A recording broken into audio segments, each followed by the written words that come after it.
Watching The Office for the eighth time isn't laziness. Scientists discovered your brain is actually doing something way smarter than you think. This is about the hidden psychology behind rewatching.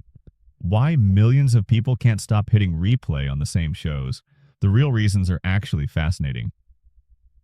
Think about it. Streaming services pump out millions of hours of new content every day. They're literally fighting for attention, but huge numbers of viewers ignore all of it and go straight back to shows they've already seen, sometimes dozens of times. So what's really happening in the brain when someone presses play on a show where they already know every single line? Here's the common belief. People think rewatching is just comfort, maybe even avoiding new things, something you do when you're too lazy to find something new. But researchers who study this behavior found something completely different. There's actually a formula to why this happens. Neuroscientists, psychologists, and behavioral experts have analyzed this across hundreds of studies. And what they discovered will change how you see your own viewing habits. So here's what we're doing. We're breaking down 10 psychological reasons why people rewatch the same content. Each one is backed by actual research. By the way, these aren't just theories. Studies from places like the University of Houston, Sunway University, and even Netflix's own research team have confirmed these patterns. This affects millions of people worldwide, and once you understand it, you'll never feel guilty about your comfort show again. Let's get into it. Number 1. Your brain runs on battery power. Here's something most people don't realize about watching new content. The brain is working overtime. It's processing new characters, trying to predict plot twists, remembering names, figuring out relationships. The hippocampus, which handles memory, is firing on all cylinders. And that takes massive energy even if it doesn't feel like it. But Dr. Jay Derrick at the University of Houston ran a study that flipped this whole thing on its head. When people watch something familiar, the hippocampus doesn't have to work nearly as hard. It already has the information stored. It recognizes the patterns. It knows what's coming next. Think of your brain like a smartphone battery. Watching a new show is like running a graphics game with brightness maxed out and GPS running in the background. All the apps are open. The battery drains fast. But rewatching something familiar? That's like scrolling through photos already saved to your device. The battery barely moves. Same screen time, completely different energy cost. This gets especially critical for people with anxiety. Anxiety creates what researchers call a high cognitive load. The brain is already maxed out managing worried thoughts and processing threats that might not even exist. Shi and Ling Kang at Sunway University tested this directly. They gave people with high anxiety the choice between familiar movies and new ones. The results were clear. Those who picked familiar content reported way lower anxiety and less mental strain than those watching new stuff. So when someone says they're too tired to start a new show, that's not an excuse. Their brain is literally telling them it doesn't have the processing power. But here's where it gets really interesting. There's a chemical reason your brain craves this familiar content. Number 2, the dopamine guarantee. The brain's reward system runs on dopamine. It's what makes things feel good. New experiences can trigger dopamine, sure, but they're unpredictable. A new show might be amazing, or it might be a total waste of 2 hours. The brain has no idea which one it's getting. Rewatching something that was already enjoyable? That's a guaranteed dopamine hit. The brain already knows this show delivered pleasure before. It remembers the funny moments, the satisfying plot points, the characters it connected with. So when someone presses play on a familiar show, the brain starts releasing dopamine even before anything happens on screen. Now here's a real story that shows how powerful this actually is. There was a woman going through a brutal divorce. She told her therapist that during the worst month, she watched all 7 seasons of Gilmore Girls 7 times back to back. Not because she was hiding from her feelings, but because every single time Lorelai made a joke or Rory achieved something, her brain got that little hit of dopamine. Her therapist actually encouraged it. Those small, reliable moments of joy were keeping her functioning when everything else felt like it was falling apart. That's not avoidance. That's the brain using every tool it has to survive. And because the brain already knows the story, there's zero risk of disappointment. No terrible ending that ruins everything. No beloved character getting killed off unexpectedly. The emotional journey is completely mapped out and safe. For people dealing with enough uncertainty in real life, that predictability becomes a lifeline. Which brings us to something psychologists call the paradox of choice. Number 3, too many options break the brain. Psychologist Barry Schwartz discovered something that seems backwards. Having more options doesn't make people happier. It actually makes them less satisfied with whatever they pick, and way more stressed about the decision itself. Streaming services are the perfect example. Open Netflix and there are thousands of options, literally thousands. Scrolling through trying to find the perfect thing can take longer than watching an actual episode. And the whole time, there's this nagging feeling that maybe something better is just one more scroll away. The brain hates this. Making decisions requires mental energy. And when it feels like the stakes are high, even tiny decisions like what to watch become exhausting. So what does the brain do? Takes the path of least resistance. Picks the thing that requires zero decision making. The show that's already been watched and loved. This isn't laziness. This is resource management. Between deciding what to eat, what to wear, what to work on, when to respond to messages, and a million other daily choices, the brain is already completely maxed out. Choosing what to watch shouldn't be another source of stress, so people default to familiar. They pick Friends for the 87th time because that's one less decision to make. One less thing adding to the mental load. And weirdly, that limitation actually increases happiness instead of decreasing it. But wait until you hear what rewatching is actually doing on a deeper level. Number 4, self-regulation in disguise. Most people think rewatching is just entertainment, but psychologists found it's actually a regulation tool. People turn to familiar media specifically to manage their emotional state. It's self-soothing that happens almost unconsciously. When someone feels anxious, overwhelmed, sad, or stressed, their nervous system is dysregulated. That means the body's stress response is activated even when there's no real threat. Heart racing, thoughts spiraling, everything feels like too much. Grounding techniques are supposed to help, and watching something familiar is actually one of the most effective grounding techniques that exists. The familiar theme song. The voices of characters that feel like friends. The predictable jokes. The colors and visuals the brain recognizes. All of these engage the senses while keeping the mind in a safe space. No threat of jump scares. No surprise twists that could spike anxiety. Just consistent, reliable comfort. This is why people call certain shows their comfort shows. They're not exaggerating. These shows are literally comforting on a neurological level. They help regulate emotions and calm an overactive nervous system. During the pandemic, researchers noticed a massive spike in rewatching. People were dealing with unprecedented uncertainty, isolation, and fear. Their nervous systems were constantly on high alert, so they turned to The Office, Gilmore Girls, Friends in record numbers. Not to avoid reality, but because they needed something stable and safe when everything else was chaos. And understanding this changes everything about how people view their own habits. Number 5, nostalgia. As medicine. Nostalgia gets misunderstood. People think it's about living in the past or refusing to move forward. But research tells a completely different story. Nostalgia is actually linked to better mental health when it's used in healthy ways.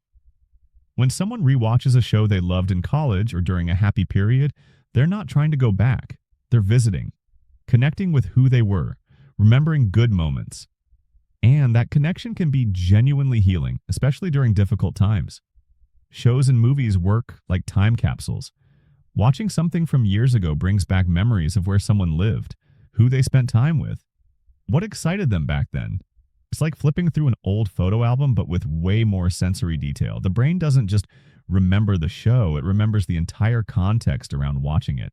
Here's the thing about nostalgia, though. It doesn't trap people in the past. Research actually shows it increases feelings of meaning and purpose. It reminds people of who they are across time, provides continuity between past self and present self. That sense of continuity is psychologically grounding, helps people feel less lost about who they are now. This is why kids ask for the same bedtime story over and over. That repetition creates safety and continuity. As adults, the same principle applies. The world changes constantly. Relationships change, jobs change, even personal identities shift, but that one show from 10 years ago stays exactly the same.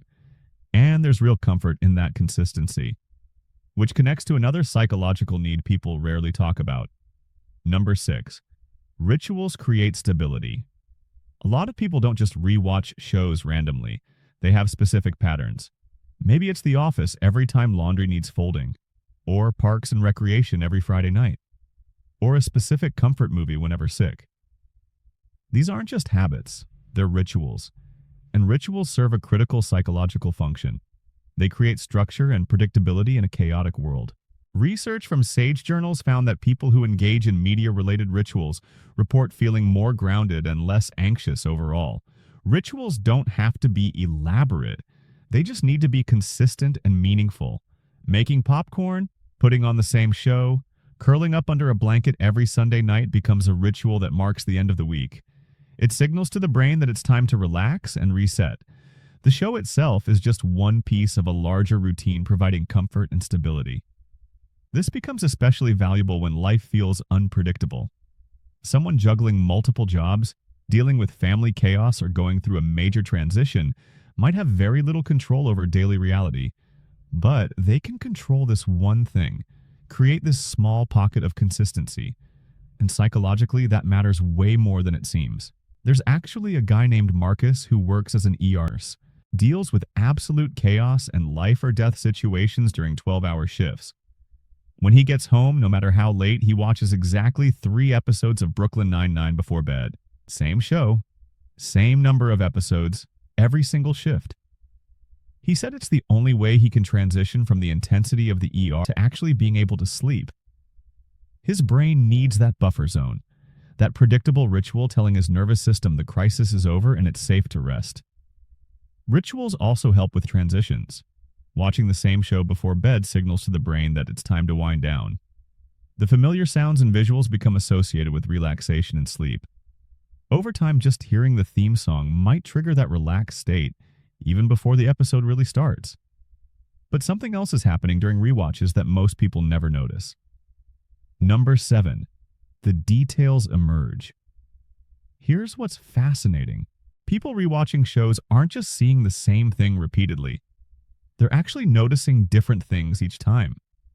Once the brain knows the overall plot, it stops focusing on what happens next and starts picking up on details it missed before. Subtle background jokes, small character moments, foreshadowing that only makes sense after knowing how it ends.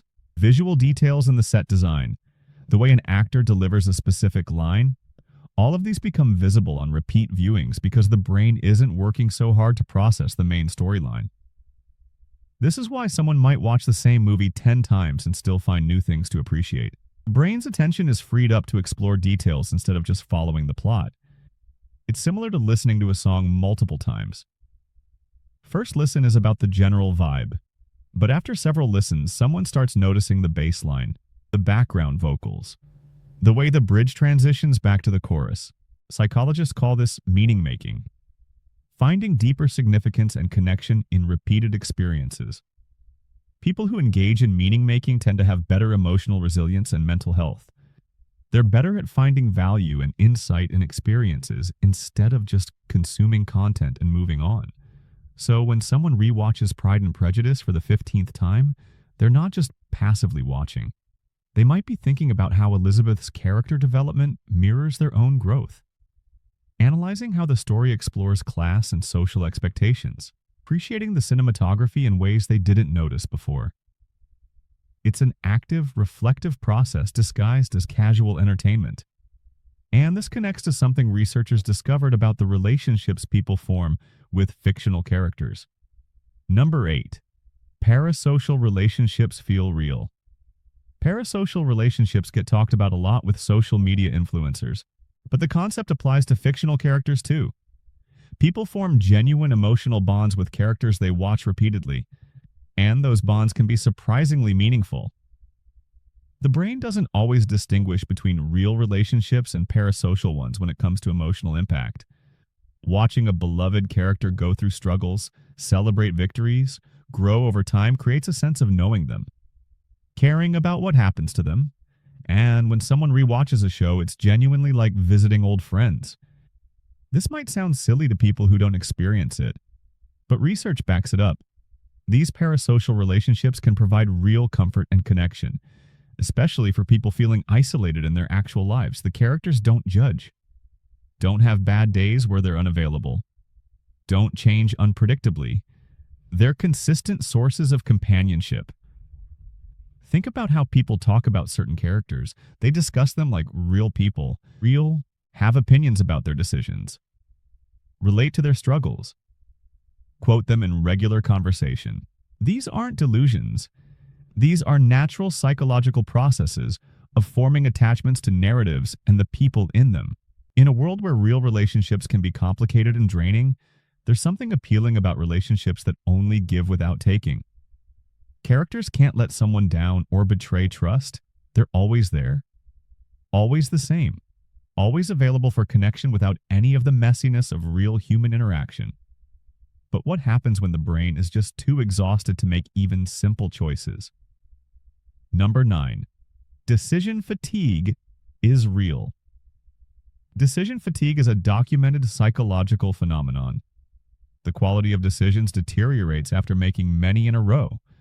It's why people often make their worst choices late in the day when mental energy is depleted. Every decision, no matter how small, uses up mental resources. What to wear, what to eat for breakfast, which route to take, how to respond to an email, whether to say yes or no to a request. By the end of the day, the brain is exhausted from all these tiny decisions, and that's when people just want something familiar. Choosing what to watch becomes one decision too many. The thought of reading plot descriptions, checking reviews, watching trailers, weighing options feels impossible. So the brain goes for the option requiring zero decision-making. The show that's already been watched and loved. No research needed, no risk involved, no decision required. This is also why people often rewatch shows while doing other tasks. Folding laundry, cooking dinner, working on a hobby, just existing with it on in the background. The familiar audio and visuals don't require active attention, but still provide company and comfort. It's entertainment that works around life instead of demanding full focus. For people dealing with depression, anxiety, ADHD, or other conditions affecting executive function, this aspect becomes even more important. When the brain is already struggling to make basic decisions, entertainment shouldn't add to that burden. Familiar shows become a refuge from the exhausting work of constant decision-making. And when all these factors come together, rewatching becomes something much bigger than just a viewing habit. Number 10, it's actually self-care. At the end of the day, rewatching shows and movies is a form of self-care. Not in the Instagram aesthetic way where self-care means bubble baths and face masks. In the real practical sense where self-care means doing things that genuinely help maintain mental and emotional well-being. People rewatch because it makes them feel better, calms anxiety, lifts mood, provides comfort during hard times, offers a reliable source of joy when everything else feels uncertain. That's not avoidance or laziness. That's taking care of mental health needs in an accessible way. The research is clear. Rewatching can reduce stress, provide emotional regulation, create feelings of safety and control, and even boost overall happiness. These are legitimate psychological benefits. They matter just as much as physical health benefits. There's no moral value attached to watching new content versus rewatching old favorites. Both have their place.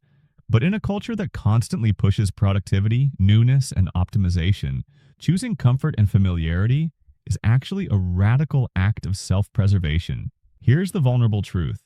There have been nights where putting on a familiar show was the only thing that kept anxiety from spiraling completely out of control. Nights where the thought of facing something new and unpredictable felt genuinely unbearable. And instead of judging that or trying to push through it, recognizing it as the brain asking for safety and responding with compassion made all the difference. That's what rewatching can be for people.